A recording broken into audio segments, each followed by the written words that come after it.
Je m'appelle Richard, mon prénom, et aussi Chavo. On me connaît sous ces deux noms. Je suis pasteur.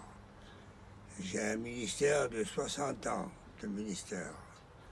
Je voyageais avec un chapiteau.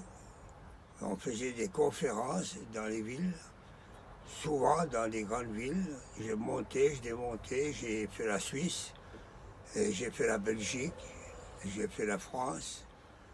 Nous avons beaucoup travaillé en Suisse, on a fait beaucoup de travail avec mes enfants, avec Esther qui chante, avec Étienne qui joue la guitare, Paul la basse.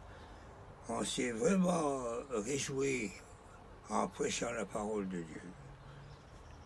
Et comme je suis un garçon assez âgé, j'ai 98 ans aujourd'hui, et j'ai connu la guerre, j'ai connu les Allemands, j'ai connu la faim, j'ai connu la peur.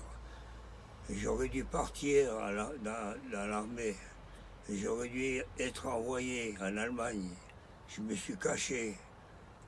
Un jour, les Allemands m'ont tourné dans mon lit, ils ne m'ont pas vu. J'ai vraiment passé par des temps difficiles. Aujourd'hui, il y a des problèmes sur la Terre, c'est vrai. Et chacun se pose des questions. Est-ce que c'est la fin du monde? Alors les uns disent, ça fait peur. Les uns disent, tu crois, les autres disent, je ne sais pas, mais ça fait peur. Vous savez, quand on lit la Bible, qui est la parole de Dieu, il y a des points très difficiles dans la Bible. Et certains tordent l'essence de la Bible. Vous voyez, alors on peut lire, on peut voir, on peut dire n'importe quoi. Mais dans le chapitre 38 et chapitre 39 du livre de Ézéchiel, il est parlé des temps que nous vivons. Il parlait de guerre. Il y aura des guerres. Il y en aura deux grandes guerres. Il y aura Gog et Magog et Armageddon. Vous voyez, l'Armageddon, ça veut dire destruction. Ça sera la fin, Armageddon. Mais Jésus, il a dit, il y aura des bruits de guerre. Il a dit nation contre nation, il a dit. Et il a dit royaume contre royaume. Aujourd'hui, nous vivons les temps des royaumes. C'est-à-dire, il y a plusieurs nations qui se groupent et qui forment des clans qu'on appelle royaumes, n'est-ce pas? Et aujourd'hui, nous en sommes dans ce temps-là. C'est plus des nations avec nations, c'est royaume contre royaume, n'est-ce pas? Mais, vous savez aujourd'hui ce qui se passe. Pour moi, c'est peut-être un plan que Dieu a établi. Parce qu'il ne faut pas oublier que Dieu établit des plans. Parce qu'on le voit dans la Bible, ça. Quand Nebuchadnezzar est venu envahir Jérusalem, il est parlé aussi, il a dit, j'enverrai mon serviteur. Dans le fond, Nebuchadnezzar n'était pas serviteur de Dieu. Il était, pourquoi il dit, j'enverrai mon serviteur à Jérusalem avec une armée? Eh bien, ça veut dire que Dieu peut faire ce qu'il veut. Parce que c'est lui le patron en haut du ciel, c'est pas nous. Lui, il fait ce que bon est fait. Voyez-vous, ce qui se passe aujourd'hui, ça peut être le plan que Dieu a établi. On se dit pourquoi? Bien sûr, nous, on voudrait avoir tout le bonheur sur la terre, n'est-ce pas? Mais lisez bien la Bible, les prophètes. Est-ce qu'ils ont eu du beau temps, eux, les prophètes?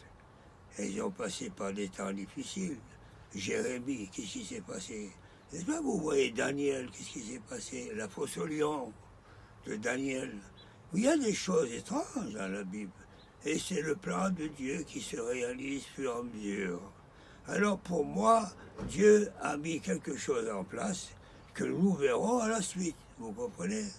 Il faut prier, c'est vrai, il nous demande de prier, de veiller, et il nous demande aussi de lire la Bible, la connaître, la Bible. Parce qu'il y a très peu de gens qui connaissent la Bible. On connaît les réunions, on connaît les assemblées, c'est vrai, on chante, c'est vrai, mais la Bible, c'est pas pareil. La Bible, qui est la parole divine, c'est là, il faut la connaître pour connaître le plan de Dieu. Pourquoi? Le plan de Dieu, vous savez, c'est grand. J'ai pas le temps de vous en parler, parce que je pourrais vous dire bien des choses sur le plan de Dieu, comment que Dieu a réalisé le plan. Mais lui, vous savez ce qu'il a dit, Jésus, et puis je vais m'arrêter là. Quand les apôtres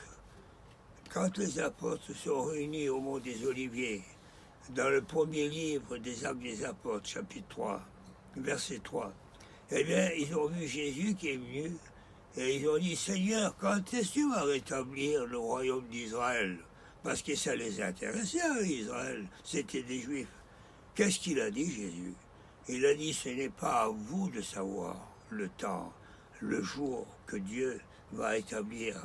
Vous recevrez une puissance, il a dit, et vous serez mes témoins à Jérusalem. C'était beau, Jérusalem, ils y étaient. Il a dit à Samarie, Samarie c'était un mélange entre les Juifs et les non-Juifs. Et aux extrémités du monde. Alors là, les apôtres, ils ont dit comment on va faire pour aller à l'extrémité du monde. Pourquoi? Parce qu'il y avait la puissance du Saint-Esprit à ce moment-là qui est descendu sur les apôtres. Et l'évangile a commencé dans le monde. Acte. Là, l'évangile a commencé. De toutes les nations du monde, ils venaient à Jérusalem le jour de la Pentecôte. Et voyez-vous, et ça continue.